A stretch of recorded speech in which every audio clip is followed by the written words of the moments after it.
கர்த்தருடைய பரிசுத்த நாமத்திற்கு மகிமை உண்டாவதாக. परमेश्वर की पवित्र नाम की महिमा हो. மீண்டுமாய் இன்னொரு ஆராதனையில் வசனத்தின் மூலமாய் உங்களை பார்ப்பதில் ரொம்ப சந்தோஷம். और एक आराधना में वचन के द्वारा आप सबों से मिलने में हम बहुत खुश हैं. நம்ம எல்லாரும் இந்த புதிய வருடத்துக்குள் பிரவேசித்திருக்கிறோம். हम सब इस नए साल में प्रवेश किए हैं. கர்த்தருடைய வார்த்தையை விசுவாசிப்போம். हम परमेश्वर की वचन की और विश्वास करें. கர்த்தர் நம் மூலமாய் பெரிய காரியங்களை செய்வார். परमेश्वर हमारे द्वारा महान कार्य को करेंगे करके. ஆமென். ஒரு வசனத்தை வாசிப்போம். आइए एक वचन को पढ़ें. சகரியா தீர்க்கதரிசன புத்தகம் 4ஆம் அதிகாரத்தை எடுத்துக்கொள்வோம். जकरिया नबी की किताब उसका वचन अध्याय 4 की ओर पलटें. அதுல 10வது வசனத்தை வாசிக்கிறேன். 10वीं आयत को हम पढ़ते हैं. சகரியா 4:10. जकरिया 4 का 10 में. அற்பமான ஆரம்பத்தின் நாளை யார் அசட்டை பண்ணலாம்? क्योंकि किसने छोटी बातों का दिन तुच्छ जाना है. அற்பமான ஆரம்பத்தை யார் அசட்டை பண்ணுவார்கள்? किसने छोटी बातों का दिन तुच्छ जाना है. இன்னைக்கு உலகத்துல பார்க்கும்போது अनेक நம்மளை அசட்டை பண்ணுகிறார்கள். आज संसार में देखा जाए कई लोग हमें तुच्छ जानते हैं. நம்முடைய வாழ்க்கையை குறித்து, हमारे जीवन के प्रति, நம்முடைய படிப்பை பற்றி, हमारी पढ़ाई के प्रति, நம்முடைய அழகை வைத்து हमारी सुंदरता को प्रति अनेक நம்மளை அசட்டை பண்ணுகிறார்கள். कई लोग हमें तुच्छ जानते हैं. அற்பமான ஆரம்பம். एकदम एक छोटी सी शुरुआत. ஒருவேளை அது அற்பமான வருடமாக இருக்கலாம், நாளாய் தொடங்கி இருக்கலாம் இந்த வருடத்தை. शायद इस साल को आप इस तरह भी शुरुआत करते होंगे, छोटे से शुरुआत करते होंगे. மனிதர்கள் அசட்டை பண்ணலாம், या मनुष्य आपको तुच्छ जाने होंगे. ஆனா கர்த்தர் நம்மை ஒரு நாளும் அசட்டை பண்ண மாட்டார். लेकिन यहोवा परमेश्वर हमें कभी भी हमें तुच्छ नहीं करते हैं. ஆமென். आमीन. இன்னொரு வசனத்தை வாசிப்போம். யோபு अय्यूब की और हम पलटें. 8வது அதிகாரத்தில் எடுத்துக்கொள்வோம். 8वीं अध्याय का हम पलटें. அதுல 7வது வசனத்தை வாசிக்கும்போது 7वीं आयत में. யோபு 8வது அதிகாரம் 7ஆம் வசனத்தை நான் வாசிக்கிறேன். अय्यूब 8 का 7वीं आयत को हम पढ़ते हैं. உம்முடைய துவக்கம் அற்பமாய் இருந்தாலும் உம்முடைய முடிவு சம்பூர்ணமாய் இருக்கும். चाहे तेरा भाग पहले छोटा ही रहा हो, परंतु अंत में तेरी बहुत बढ़ती होती. ஆமென். आमीन. துவக்கம் அற்பமாய் இருக்கலாம். शुरुआत या आरंभ बिल्कुल छोटा हो सकता है. நம்மள अनेक பேர் சொல்லுவாங்க, இந்த ஆண்டு 2022ஆம் ஆண்டு துவக்கம் ரொம்ப ஒரு நெருக்கத்துல தான் நான் தொடங்கி இருக்கிறேன். हमें से कई लोग इस तरह कहते होंगे, ये 2022 जो ये साल जो है बहुत ही हम ये दुख में, क्लेश में शुरुआत किए हैं. ஆனால் முடிவை நம்ம பார்க்க வேண்டும். लेकिन हमें इसकी अंत को देखना जरूरत है. தேவன் முடிவை சம்பூர்ணமாய் ஆசீர்வதிக்கிறவராய் இருக்கிறார். क्योंकि परमेश्वर अंत को बहुत बढ़ाई से, बढ़ोतरी से आशीषित करने वाला है. அப்ப கர்த்தரை விசுவாசிக்கிற நமக்கு, यानी परमेश्वर के पर विश्वास करने वाले हमारे लिए இந்த உலகத்தால அற்பமாய் காணப்படுகிற எல்லாவற்றையும் தேவன் அற்புதமாய் மாற்றுகிறார். इस संसार में जो चीजें आपके लिए बिल्कुल तुच्छ दिखाई देती है, उन कार्यों को परमेश्वर ने अद्भुत के तौर पे बदल डालते हैं. எப்பொழுதுமே ஒரு சாதாரண காரியத்திற்கோ ஒரு சின்ன காரியங்களுக்கோ இந்த உலகத்துல மதிப்பே கிடையாதுங்க. हमेशा इस संसार में देखा जाए, छोटी सी बातों का क्यों ना हो, या छोटे कार्य क्यों ना हो, छोटी चीज क्यों ना हो, उसके लिए कोई कीमत नहीं है. ஆனா அது ஆண்டவருடைய கரத்துல போகும்போது, यदि वो चीज परमेश्वर की हाथ में हो जाती है तो அற்பமானவற்றை தேவன் அற்புதமாய் மாற்றுகிறார். जो छोटा है, जो तुच्छ है, उसको परमेश्वर अद्भुत तरीका से बदल डालते हैं. ஈசாயின் மகன் தாவீதை அங்க அற்பமாய் அவங்க குடும்பத்தார் நினைத்திருந்தாங்க. ईसाई का जो बेटा दाऊद को उनके खुद के परिवार वाले बहुत ही छोटा जाने थे. ஆனா பரலோகம் தாவீதை ரொம்ப வித்தியாசமாய் பார்த்தது. लेकिन स्वर्ग जो है दाऊद के प्रति बहुत ही अलग तरीका से सोचा है. லேயாள் கூச்ச பார்வை உடையவளாய் இருந்தாள். लिया जो थी वो बहुत ही कमजोर, यानी बहुत ही शर्म की नजर वाली थी. தன்னுடைய சகோதரியை காட்டிலும் அழகும் ரொம்ப கம்மியாய் தான் இருந்திருக்கலாம். अपनी बहनों से वो सुंदर भी कम थी. ஆனால் லேயாளை கர்த்தர் நினைத்தார். लेकिन लिया को परमेश्वर ने स्मरण किया है. அன்னாளை கூட இருந்த அந்த சக்கலத்தை ரொம்ப வற்புறுத்தினார்களாம். हन्ना को जो अपने उनकी जो सिस्टर थी, उन्होंने बहुत ही उनको नीचा बोल रही थी. ஆனா யாருக்கு தெரியும்?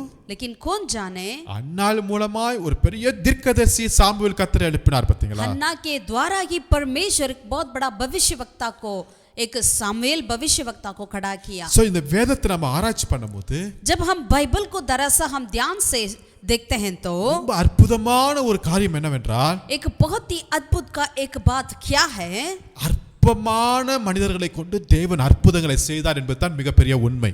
जो छोटे जाना जाते हैं, तुच्छ जाना जाते हैं, उन लोगों के द्वारा परमेश्वर महान अद्भुत कार्य को करते हुए हम पाते हैं। யாருக்கு இந்த உலகம் மதிப்பு கொடுக்காமல் இருந்ததோ அவர்களை கொண்டு தேவன் மகத்துவமான காரியங்களை செய்துதான் இந்த வேதாகமம். संसार जिन लोगों को बिल्कुल उनके लिए कोई भी इज्जत नहीं देती है, उन लोगों को रखकर परमेश्वर महान कार्य को करते हुए हम पाते हैं। ஆகவே அருமையான தேவனுடைய பிள்ளைகளே, इसलिए प्रभु के प्रिय लोगों, உங்களுடைய அற்பமான துவக்கத்தையோ அற்பமான வாழ்க்கையவோ அற்பமான படிப்பையோ எதையும் குறித்து நீங்க கவலைப்படாதீர்கள்.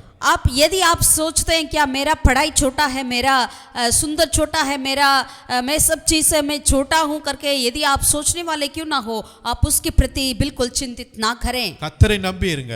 आप परमेश्वर के ऊपर विश्वास करिए। கர்த்தர் உங்களுக்கு வேண்டிய எல்லா மதிப்பையும் கனத்தையும் கிருபையையும் கர்த்தர் உங்களுக்கு தந்தருள்வார். जो आपके लिए जरूरत है उन सारे इज्जत को, आदर को, सम्मान को यहोवा परमेश्वर आपको लौटा देंगे। நான் வேதத்திலிருந்து ஒரு சில காரியங்களை பார்க்க போகிறோம். बाइबल में से कुछ कार्य के और ध्यान दें। அற்பமானவற்றை தேவன் எப்படி அற்புதமாய் மாற்றினார் என்று. जो बिल्कुल तुच्छ जाना गया उन चीजों को परमेश्वर कैसे अद्भुत तरीका से बदल डाला है। ஆமென். आमीन। எல்லாம் ரெடியா இருக்கீங்களா? क्या आप तैयार हैं? எடுத்து வாசிப்போம். आइए पढ़ें। முதலாவதாக மத்தேயு எழுதின சுவிசேஷம் पहला कार्य मत्ती रचित सुसमाचार 14வது அதிகாரத்துல 14 अध्याय அதுல 17வது வசனத்தை வாசிக்கிறேன். 17वीं आयत को हम पढ़ते हैं। மத்தேயு 14:17. मत्ती 14 का 17। அதற்கு அவர்கள், இங்கே எங்களிடத்தில் 5 அப்பமும் 2 மீன்களுமே அல்லாமல் வேறொன்றும் இல்லை என்றார்கள்.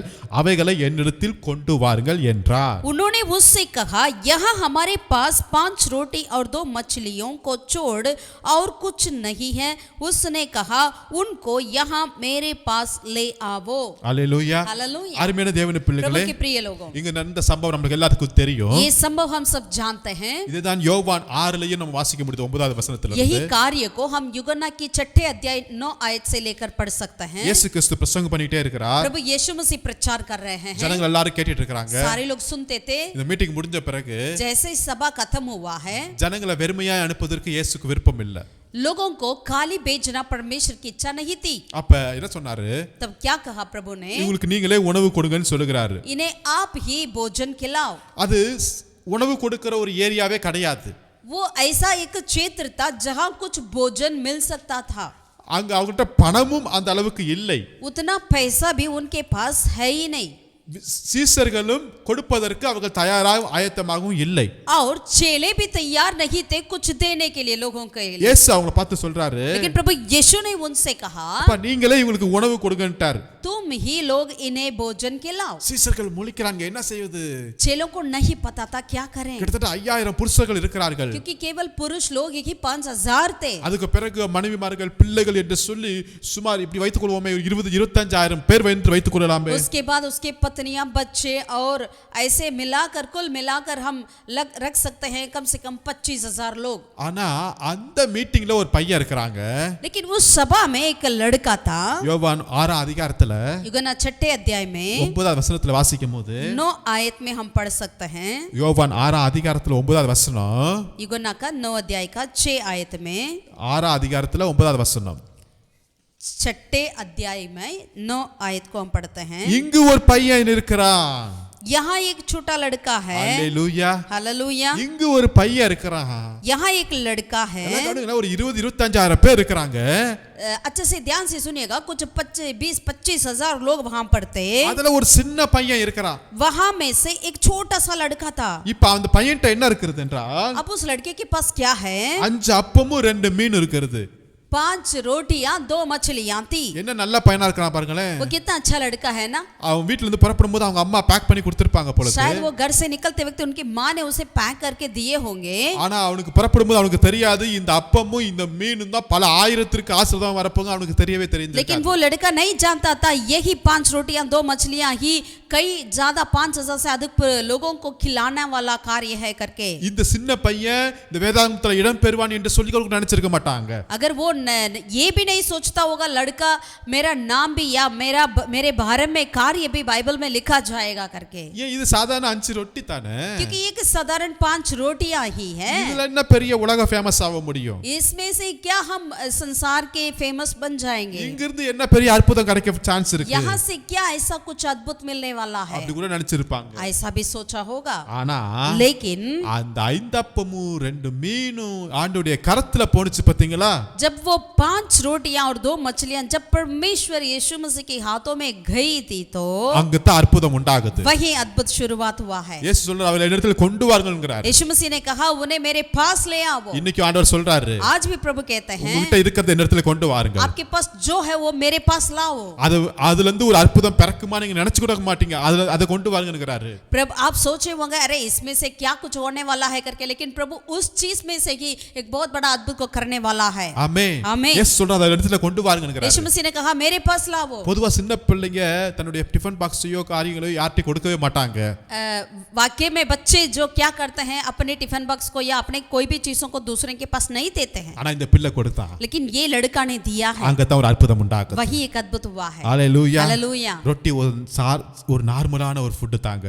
जरूर रोटी तो एक साधारण फूड ही है। ஆனா யாருடைய கரத்தில் இருக்குதுன்னு தான் முக்கியமானது. लेकिन किसके हाथ में है वही मुख्य है। ஆமென். आमीन। உங்களுடைய காரியங்களை आपकी बातों को ஆண்டவருடைய கரத்தில் கொடுக்கும்போது आप परमेश्वर के हाथों में जब देते हैं அது அற்பமா இருக்கலாம். वो शायद जितना भी दीन क्यों ना हो, छोटा क्यों ना हो, உங்க பார்வையில் அது அற்பமா இருக்கலாம். आपकी नजर में वो तुच्छ भी क्यों ना हो, அது உங்களுக்கே கூட அது போதுமானதா இல்லாம கூட இருக்கலாம். यानी आपके लिए खुद के लिए भी वो काफी नहीं भी क्यों ना हो, பட் இயேசுடைய கரத்துல போகும்போது लेकिन जब यीशु मसीह के हाथ में जाती है तो அதை அற்புதமாய் वो பயன்படுத்துகிறார். अद्भुत तरीका से प्रभु इस्तेमाल करेंगे। ஹalleluya. हालेलुया। இன்னைக்கு நீங்க யாருடைய கரத்துல இருக்கீங்க? आज आप किसके हाथों में हैं? உங்களுடைய தாளந்துகள் யாருடைய கரத்துல இருக்குது? आपकी टैलेंट किसके हाथ में है? உங்க வாழ்க்கையில இருக்கிற எல்லா அற்பமான காரியங்கள்லாம் யோசிக்கிறீங்க பாத்தீங்களா? அது எல்லாவற்றையும் ஆண்டவருடைய பாதத்துல ஒப்பு आपके கொடுத்துருங்க. जीवन में जो भी आप सोचते हैं ये तो बस कुछ नहीं है करके वो सारे कार्य को प्रभु के हाथों में समर्पित करिए। இயேசு ஒரு கழுதையை தேடி போனாரு. यीशु मसीह एक गधा को ढूंढ कर அந்த गया, கழுதை மேல ஏறினாரு. उस गधा के ऊपर बैठा था। அந்த கழுதைக்கு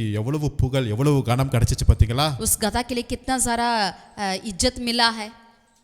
யார சுமக்குறோமோ அவங்கள சுமந்தா நம்மளுக்கு கனம் மரியாதை எல்லாம் தேடி வரும். जिसको हमें अपने ऊपर लेकर जाना है उसी को ले जाएंगे, जरूर आदर सम्मान अपने आप आ जाएगी। கழுதை அற்பமான காரியம் தானே? जरूर गधा ऐसे एक छोटे सी एक जानवर है, நாமளும் அற்பமான ஒரு மனிதர்கள் தான். हम भी ऐसे एक तुच्छ लोग हैं। பட் இயேசுவை நான் சுமக்கும்போது लेकिन जब यीशु मसीह को हम अपने ऊपर ले चलेंगे तो ஜனங்கள் தேடி வராங்க. लोग हमें ढूंढ कर आएंगे। கனமும் மகிமையும் வரவேற்பும் நம்மளை தேடி வருகிறதுங்க. आदर और सम्मान और इज्जत हमें ढूंढ कर आती है। சரி, கழுதை அற்பமான காரியம் தான். चलो गधा तो एक बिल्कुल तुच्छ जानवर है। இப்ப கழுதை செத்து போய் அதோடைய ஒரு தாடை எலும்பு இருக்குதுங்க. अगर मानिए गधा मर गया, उसका एक छोटा सा उसका जो बोन हड्डी मिला, அதை வச்சு என்ன செய்ய முடியும்? उस हड्डी को रखकर क्या करेंगे? ஆனா சிம்சோன் எடுத்தார் பாத்தீங்களா? लेकिन वो हड्डी जब सिमसोन के हाथों में मिला तो அங்க தான் அற்புதம் நடக்குது. वही अद्भुत मिला। ஆமென். आमीन। அந்த தாடை எலும்பு எடுத்து 1000 பேரை ஒண்ணுமில்லாம பண்ணிட்டார் பாத்தீங்களா? उस चेहरे की उस हड्डी को लेकर उन्होंने 1000 लोगों को मार डाला है। இங்க தான் அற்புதம் நடக்குது. यही अद्भुत होती है। எந்த பொருள் என்பது தேவனுக்கு முக்கியம் அல்ல. कौन सा चीज करके प्रभु के लिए कोई ऐसा नहीं है। நம்ம ஆருடைய கரத்துல இருக்கிறோம் பாத்தீங்களா? यदि हम परमेश्वर के हाथ में हैं वही बात है। நம்மை தேவன் ஆசீர்வாதமாய் பயன்படுத்துவார். हमें परमेश्वर आशीष का कारण बनाएंगे। 5 அப்பம் 2 மீன் 5 रोटियां 2 मछलियां பல ஆயிரங்கள் சாப்பிட்டார்கள். कई हजार ने खाया है। மீதி 12 கூடை நிரம்ப அளவுக்கு கர்த்தர் அற்புதங்களை और செய்தார். बाकी टुकड़े को 12 टोकरी में भरने के लिए प्रभु ने कार्य किया है। தேவன் உங்களை பல ஆயிரங்களுக்கு ஆசீர்வாதமாய் வைப்பதுதான் தேவனுடைய விருப்பம். परमेश्वर की इच्छा यही है कि आपको हजारों के लिए एक आशीष का कारण बनाए। உங்ககிட்ட இருக்கிற அந்த வருகிற அந்த ஆவி அந்த நதி பல ஆயிரங்களை தொடும். அது தொட்டுக்கொண்டே இருக்கும். आपके अंदर से जो निकलती है बहती है वो नदी कई हजारों को वो छूती है और आशीष करा देती है। आमीन। हालेलुया। நீங்களே வச்சிட்டே இருக்காதீங்க. आप अपने पास ये रखिए मत। அது வேணா உங்களுக்கு வேணா பிரயோஜனமா இருக்கலாம். शायद वो आपके लिए प्रयोजन हो सकता है, அல்லது கெட்டு போய் தூக்கி தான் போட்டுருப்போம். या वो वो बिल्कुल नष्ट होकर हम फेंकना पड़ेगा। ஆனா ஆண்டுடைய கரத்துல ஒப்பு கொடுக்கும்போது लेकिन जब हम परमेश्वर के हाथों में समर्पित करते அது हैं எனக்கு மாத்திரமல்ல वो केवल मेरे लिए ही नहीं பல ஆயிரங்களுக்கு कई हजारों के लिए ஆசீர்வாதமாய் आशीष का कारण बन இரண்டாவதாக जाते हैं। பார்ப்போமா दूसरा एक कार्य को देखें क्या? லூக்கான சுவிசேஷம் 21 அதிகாரத்தை எடுத்துக்கொள்வோம். लूका का रचित सुसमाचार 21वें अध्याय का हम पलटें। அதுல முதல் வசனத்தை நான் வாசிக்கிறேன். पहला आयत से लेकर हम पढ़ते हैं। அவர் கண்ணேறிட்டு பார்த்தபோது ஐஸ்வர்யவான்கள் காணிக்கை பெட்டியிலே தங்கள் காணிக்கைகளை போடுகிறதை கண்டார். फिर उसने आंखें उठाकर धनवानों को अपना अपना दान भंडार में डालते देखा। ஒரு ஏழை விதவை அதிலே 2 காசை போடுகிறதை கண்டு उसने एक कंगाल विधवा को भी उसमें 2 तमटियों डालते देखा। இந்த ஏழை விதவை மற்ற எல்லாவற்றையும் பார்க்கிலும் அதிகமாய் போட்டான் என்று மெய்யாகவே உங்களுக்கு சொல்கிறேன் என்று இயேசு சொல்கிறார். तब उसने कहा मैं तुमसे सच कहता हूं कि इस कंगाल विधवा ने सबसे बढ़कर डाला है। மற்றவங்க எல்லாம் தங்களுடைய பரிபூரணத்திலிருந்து போட்டாங்க. बाकी लोग अपनी अपनी बढ़ती में से डाला है। ஆனா இந்த ஏழை விதவை தன்னுடைய வறுமையிலிருந்து தன்னுடைய ஜீவனுக்காக வைத்திருக்கிறதை ஆண்டவருக்கு என்று கொடுத்துட்டாங்க. परंतु ये विधवा तो अपनी हड्डी में से अपनी सारी जीविका ढाल दी है। ஆமென். आमीन। எப்பொழுதும் போல இந்த ஏழை விதவை வீட்ல இருந்து புறப்படுறாங்க தேவாலயத்துக்கு. हमेशा की तरह ये विधवा ने कंगाल विधवा ने आराधनालय जाने के लिए अपने घर से निकला। காணிக்கை கொடுக்கிறதுக்கு அவங்க பார்த்திருப்பாங்க 2 காசு தான் இருந்ததுக்கும். दान के लिए उन्होंने देखा होगा बस 2 तमकिया ही उनके पास होती होगी। அந்த 2 காசு தான் அவங்களுக்கு ஜீவனுக்கும் அவங்களோட சாப்பாட்டுக்கும் எல்லாவற்றுக்கும் அதுதான். वो 2 तमटियों ही उनके जीवन के लिए सब कुछ था। ஆனா அதை எடுத்துட்டு வந்துட்டாங்க. लेकिन उन्होंने वो भी उठाकर लाया। அவங்களுக்கு தெரியாது நான் வேதாந்தத்துல இடம் பெறுவேன் என்று சொல்லி. उनको नहीं पता था उनका बारे में बातें बाइबल में आएगी। ஆனா அவங்க பேர் வேதாந்தத்துல அவங்கள பத்தி வேதாகம் எழுதப்பட்டிருக்கு. लेकिन उनके प्रति बाइबल में लिखा हुआ है। அந்த பெண்ணை இயேசு உயர்த்தி பேசினார் பாராட்டினார் என்பதும் கூட வேதாகமத்தில் எழுதப்பட்டிருக்கிறது. उस विधवा के बारे में परमेश्वर बिल्कुल ऊंचाई उनको प्रभु बढ़ाई किया करके भी बाइबल में लिखा है। ஆமென். आमीन। தனக்கு உரிய தன்னுடைய ஜீவனுக்குரிய அந்த 2 காசையும் எடுத்து கொடுத்துட்டாங்க.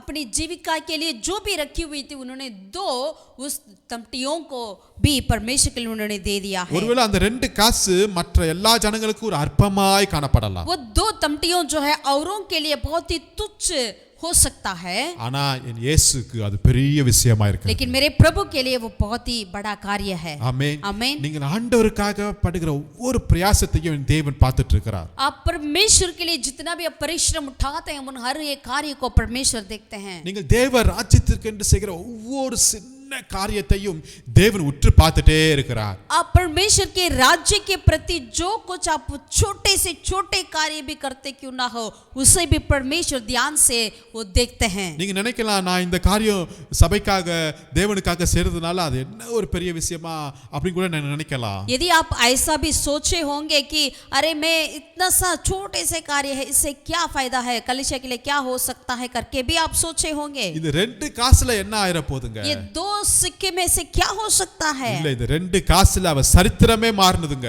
लेकिन उन 2 सिक्के में से उस विधवा की पूरा इतिहास बदल चुका है। ஆமென். आमीन। ஆண்டவருக்கு கொடுக்கிற காரியத்துல உண்மையா இருப்போம். आप परमेश्वर के देने वाले कार्य में हम विश्वास योग्य रहें। அங்க சாரிபாத் விதவை வீட்டுக்கு எலியா வருகிறார். वहां पर सारीबात की उस विधवा के घर पर एलिया नबी आए थे। அவங்கட்ட இருக்கிறது என்ன இருந்துச்சு இப்ப? उनके पास जो था क्या था वो? கொஞ்சோண்டு மாவும் கொஞ்சோண்டு எண்ணெயும் தான் இருந்துச்சு. அது காட்டுல வேற எதுவுமே இல்லங்க. मुट्ठी भर की आटा और थोड़ी सी तेल इसके अलावा और कुछ नहीं था। அந்த ஒரு ரொட்டியை சுட்டு அவங்களும் அவங்க பையனும் சாப்பிட்டு அவ்வளவுதான் மறிக்க வேண்டியது தான். एक रोटी बनाकर वो और उनका बेटा खाकर मरने वाले थे। தேவ ஊழியக்காரர் கேக்குறாரு முதலாவது சுடுகிற அப்பத்தை எடுத்துட்டு வானுங்க போது. लेकिन जब परमेश्वर का दास मांगा है पहला रोटी को मेरे पास लावो करके அந்த பெண்ணு எதுவுமே முடியாதுன்னு சொல்லவே இல்லைங்க. उस स्त्री ने कभी मना नहीं किया। பிள்ளையோட முகத்தை பார்க்கலாம் ஊழியக்காரர் முகத்தை பார்ப்பாங்களா?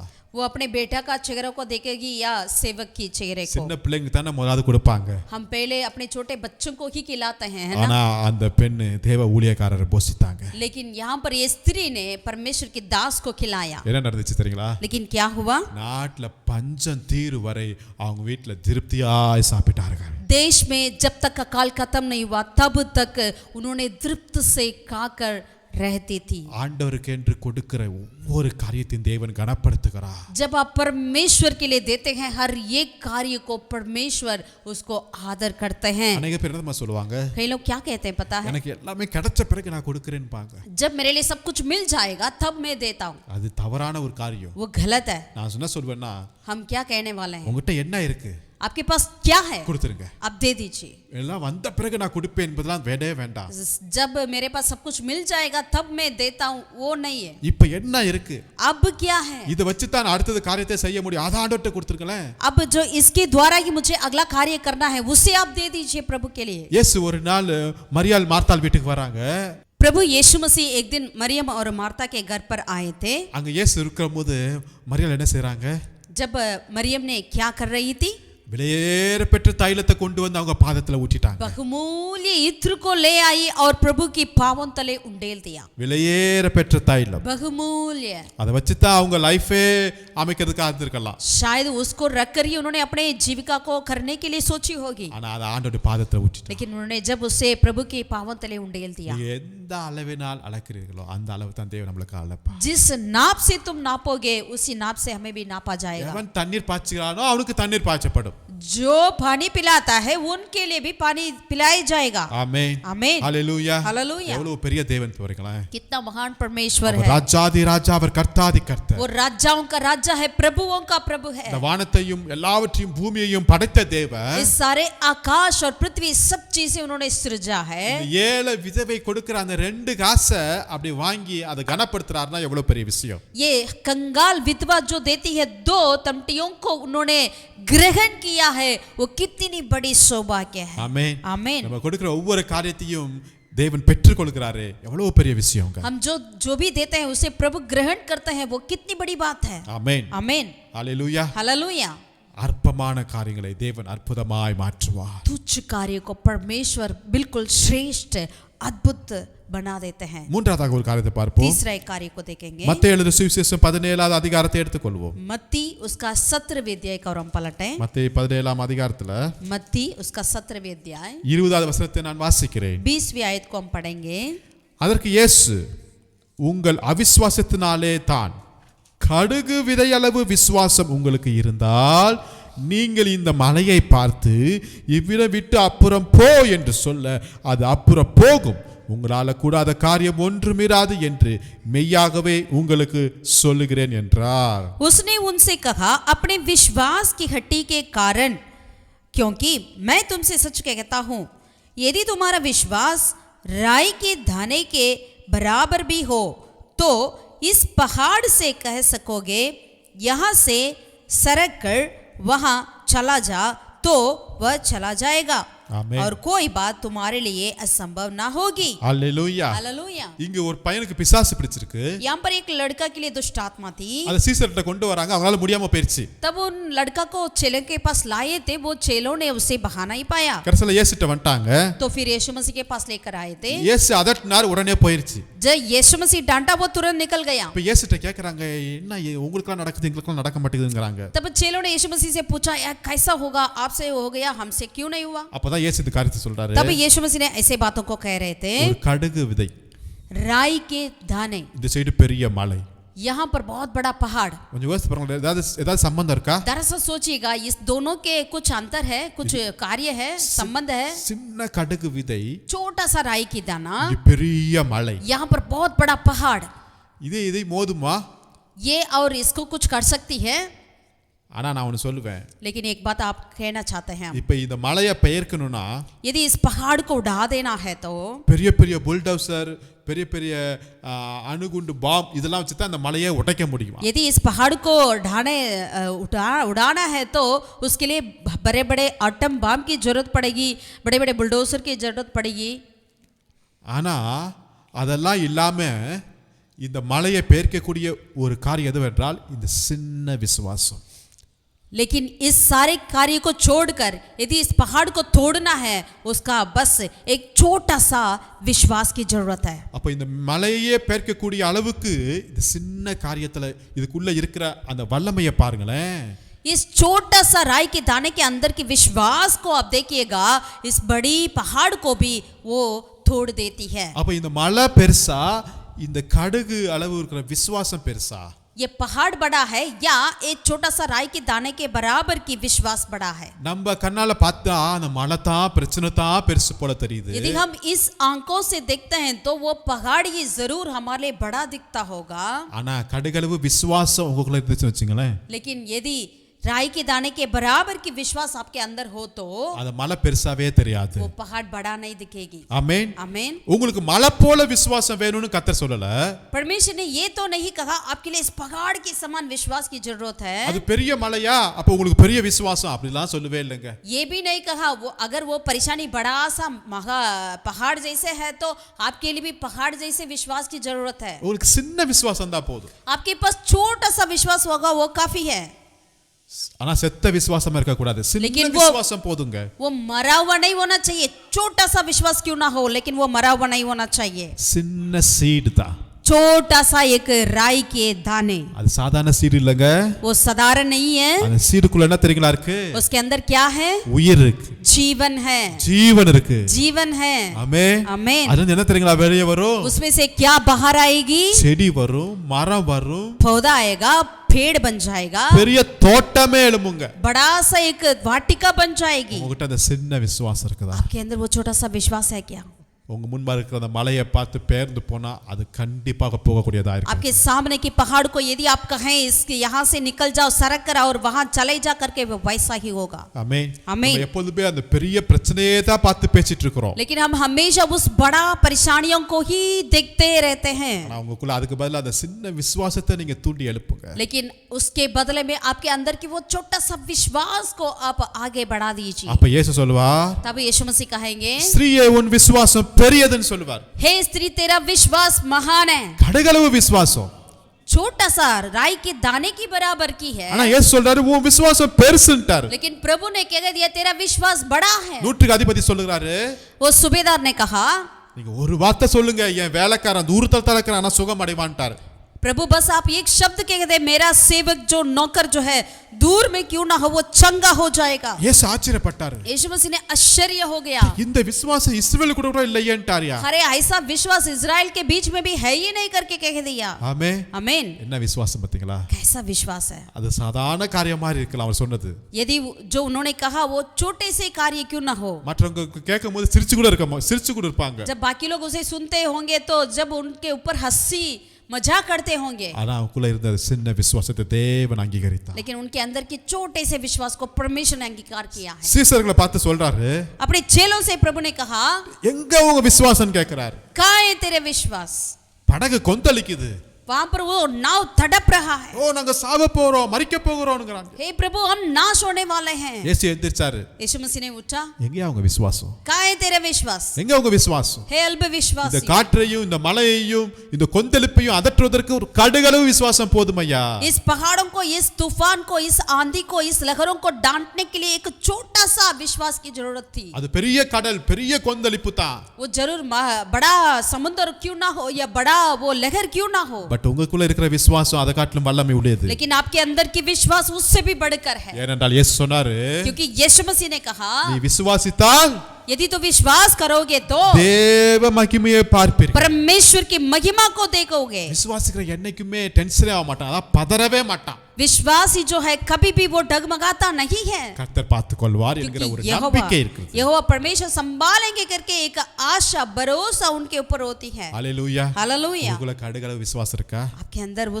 राई के दाने के बराबर की विश्वास है क्या? அது இருந்தா மலையெல்லாம் பார்த்து, மலை போல பிரச்சனைகள், மலை போல குழப்பங்கள், மலை போல இருக்கிற துக்கங்கள் எல்லாம் நீங்க விரட்டி அடிக்க கர்த்தர் உங்களுக்கு உதவி செய்வார். यदि वो राई के बराबर की राई के दाने के बराबर की विश्वास आपके अंदर है तो कितने भी बड़े से पहाड़ जैसे परेशानी क्यों ना हो आप उसे डांटोगे वो निकल जाएगा. எபிரேயர் 11 அதிகாரத்துல வாசிக்க முடியுது. इब्रानी 11वें अध्याय में हम पढ़ सकते हैं. அங்க ஒரு விசுவாச வீரர்களுடைய பட்டியலை நாம் வாசிப்போம். वहां पर एक विश्वास की सूरवीर की सूची पत्र को पढ़ते हैं.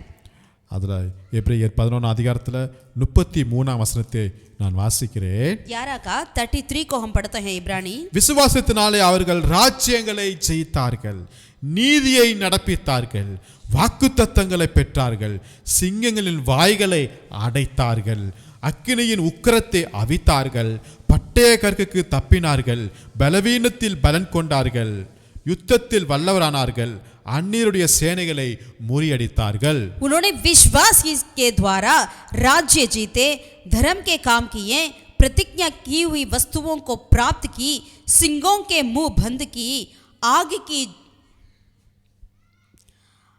की ज्वाला को ठंडा किया, तलवार की तार से बच निकले, निर्बलता में बलवंत हुए, लड़ाई में वीर निकले,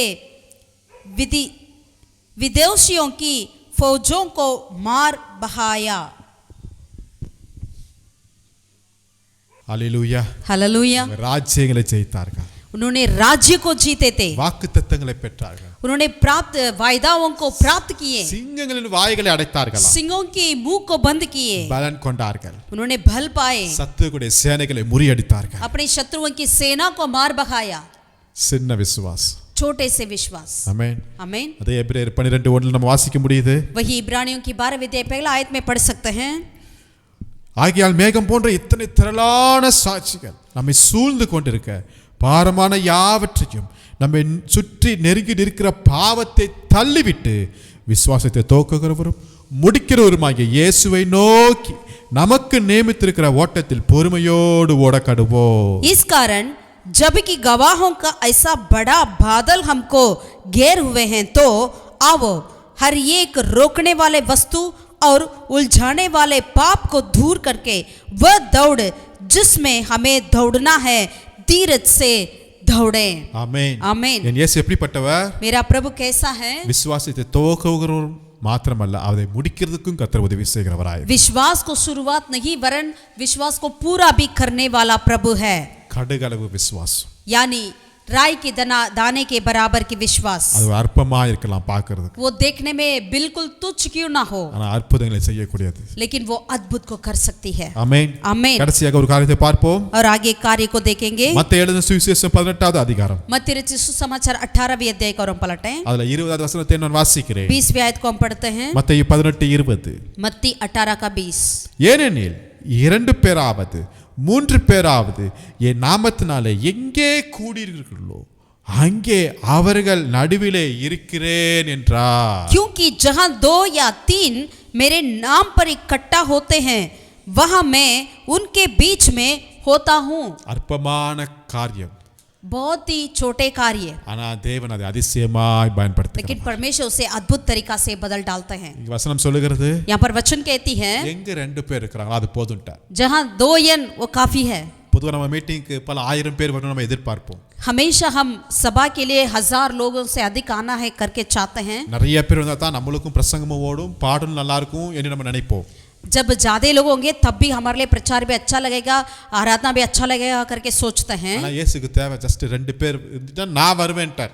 लेकिन यीशु मसीह यहाँ पर कहते हैं जैसे 2 लोग होंगे वो काफी है, मैं वहां पर आता हूं करके प्रभु कहता है. சில பேர் 1000 பேர் 10000 பேர் இருந்தா தான் நான் வந்து பிரசங்கம் பண்றேன்னு சொல்றவங்களும் இருக்காங்க. ऐसे लोग भी है, यदि 1000 लोग होंगे 10,000 लोग होंगे तब आकर मैं प्रचार करूंगा. ஆனா இயேசு சொன்னாரப்பா 2 பேர் இருந்தா போதும்பா நான் வருவேன்ட்டார்ப்பா. लेकिन प्रभु यीशु ने कहा 2 जन होंगे बस मैं वहां पर आता हूं. ஹalleluya. हालेलुया. எவ்வளவு நல்ல தேவன் பாருங்களேன். कितना अच्छा परमेश्वर है. 2 பேர் இருந்தா போதும். 2 व्यक्ति काफी है, நான் வருவேன்ட்டார். मैं वहां पर आता हूं. நீங்களும் உங்க மனைவியும் அல்லது நீங்களும் உங்க கணவர் போதும். यदि आप आपके पति या आप आपके पत्नी वो काफी है, நீங்களும் உங்க பிள்ளைகளுமா இருக்கலாம், या आप और आपके बच्चे, நீங்களும் உங்க பிரேயர் பார்ட்னரா இருக்கலாம். या आप क्या आपके प्रार्थना का पार्टनर क्यों ना हो. பசங்க எனக்கு யாருமே இல்லைன்னு சொல்றீங்களா? यदि आप ये कहते हैं क्या मेरे लिए कोई नहीं है, நீங்க முழங்கால் போடுங்க, आप घुटने टेकिए, உங்களை சுத்தி தூதர்கள் நிப்பாங்க. आपके चारों तरफ स्वर्ग दूत आता है. ஆமென். आमीन. ஆண்டவருடைய பிரசன்னம் இருக்கு. परमेश्वर की उपस्थिति அற்பமா இருக்கலாம். वो बिल्कुल तुच्छ क्यों ना हो. 2 பேரோட ஆரம்பிக்க எத்தனையோ சபைகள் இன்றைக்கு லட்சக்கணக்கில் வளர்ந்திருக்கிறது. 2 जन से शुरुआत किया, आज कई ऐसे कलीसिया जो है आज लाखों लोग हैं. 2 பேர் 3 பேரால ஆரம்பிக்கப்பட்ட அந்த ஜெப கூடுகை இன்றைக்கு பல பெரிய பெரிய மிஷனரி ஸ்தாபங்களை உருவாக்கி இருக்கிறது. जो 2 या 3 जन से शुरुआत किया हुआ ऐसे कई मिशनरी ऑर्गेनाइजेशंस आज जो है बड़े बड़े मिशनरी ऑर्गेनाइजेशन बन चुका है. ஹalleluya. हालेलुया. உங்க குடும்பத்துல நீங்க மாத்திரம் ரட்சிக்கப்பட்டிருக்கலாம். यदि आपके परिवार में आप ही अकेला व्यक्ति हो जो उद्धार पाए। நீங்க வேலை செய்யற இடத்துல நீங்க மாத்திரம் ஆண்டவருக்கு பிரியமா இருக்கலாம். या आपकी दफ्तर में आप ही एक अकेला व्यक्ति क्यों ना हो, யாருமே எனக்கு உதவியா இல்லன்னு நினைக்கிறீங்க. कोई मेरे सहायता नहीं करके सोचते हैं क्या? கர்த்தர் சொல்றார் நான் இருக்கிறேன்ங்கறார். यहोवा परमेश्वर कहता है मैं हूँ। हालेलुया. हालेलुया। ஒரு பிரசன்னத்தை நீங்க உணர்வீங்க. आप परमेश्वर की उपस्थिति को आप जानेंगे। நீங்க தனிமையில இல்ல. आप अकेला में नहीं है, கூட பெரிய சேனைகள் இருக்கிறது. आपके साथ बहुत बड़ी सेना है, ஆயிரக்கணக்கான தூதர்கள் இருக்கிறார்கள். हजार हजार स्वर्गदूत हैं। கர்த்தர் உங்களோட கூட இருக்கிறார். परमेश्वर आपके साथ है। உங்களை கொண்டு கர்த்தர் பெரிய வெற்றியை தர வல்லமையுள்ளவராய் आपके द्वारा बड़े बड़े जीत को देने के लिए प्रभु तैयार है। அங்க இஸ்ரவேல் ஜனங்களுக்கு எதிராய் மீதியானர்கள் நிறைய பேர் வந்துட்டாங்க. वहां पर इजराइल के विरोध में कई मिदान लोग आ चुके थे। அப்ப அவங்களை எதிர்கொள்வதற்கு கிதியோன் கூப்பிடுறார், எல்லாத்தையும் வாங்கன்றாரு. तब उनको सामना करने के लिए गिदोन ने लोगों को बुलाया था। ஆயிரக்கணக்கான ஜனங்கள் வந்துட்டாங்க. कई हजार लोग आ चुके थे। கர்த்தர் பார்த்தார், இவங்க எல்லாம் கொண்டு வச்சு நான் யுத்தத்தை பண்ண போறது இல்ல.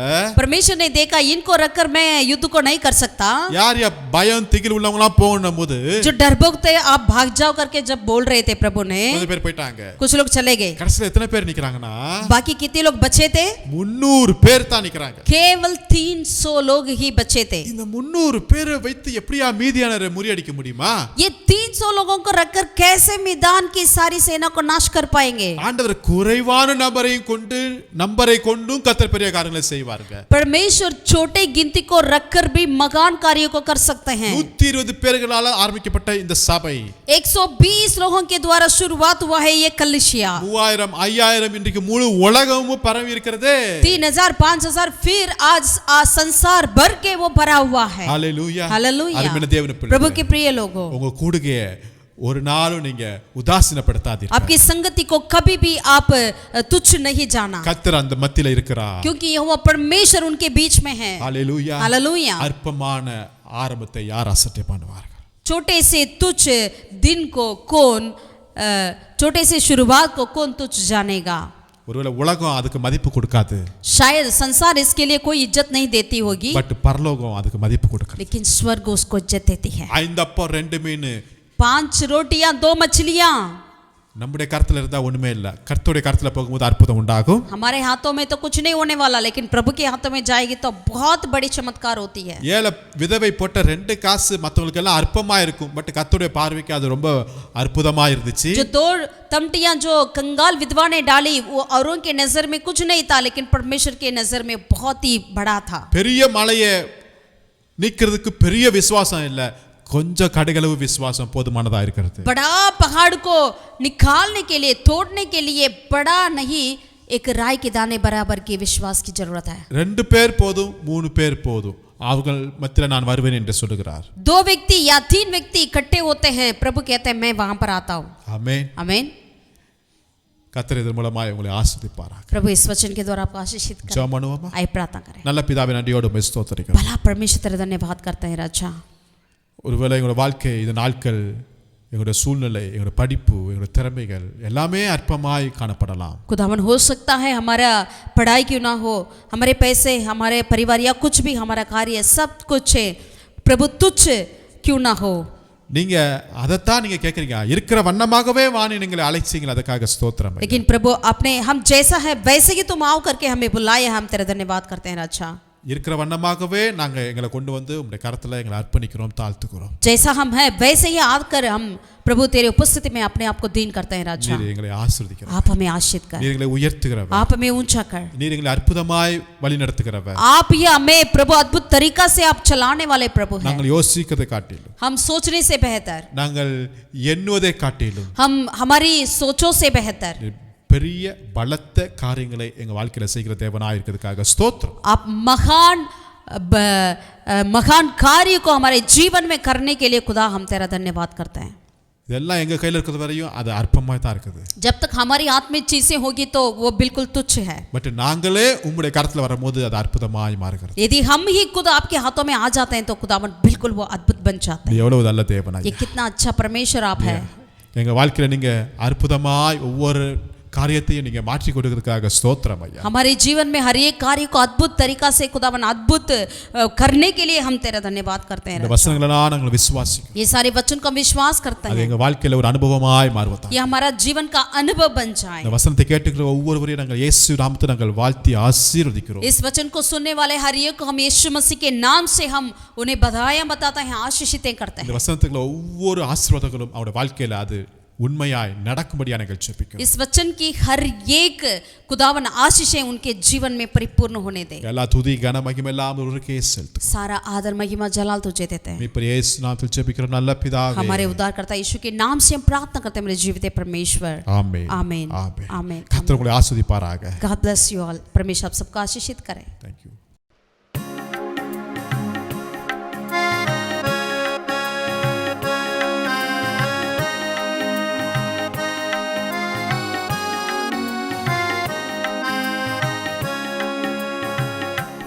देखो देखो कोई आ रहा है, कैसा जलवा मसीह आ रहा है।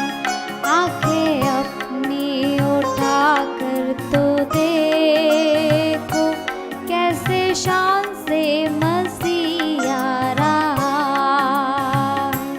देखो देखो कोई आ रहा है, कैसा जलवा मसीह आ रहा है। आंखें अपनी उठा कर तो देखो, कैसे शान से मसीह आ रहा है। वो कैसी सवारी है देखो, आसमान की बेदारी तो देखो। वो कैसी सवारी है देखो, आसमान की बेदारी तो देखो। बाजे बजते हैं, दूत गाते हैं, बाजे बजते हैं, दूत गाते हैं, क्योंकि दुल्हा चला आ रहा है। देखो देखो कोई आ रहा है, कैसा जलवा मसीह आ रहा है। आंखें अपनी उठा कर तो देखो, कैसे शान से मसीह आ रहा है। वहाँ सूरज और चांद है ना कोई, अब तो मुर्दे पड़े हैं ना कोई। वहाँ सूरज और चांद है ना कोई, अब तो मुर्दे पड़े हैं ना कोई। हम सब डरते हैं और कांपते हैं, हम सब डरते हैं और कांपते हैं। न्याय करने मसीह आ रहा है। देखो देखो कोई आ रहा है, कैसा जलवा मसीह आ रहा है। आंखें अपनी उठा कर तो देखो, कैसे शान से मसीह आ रहा है। यह दुनिया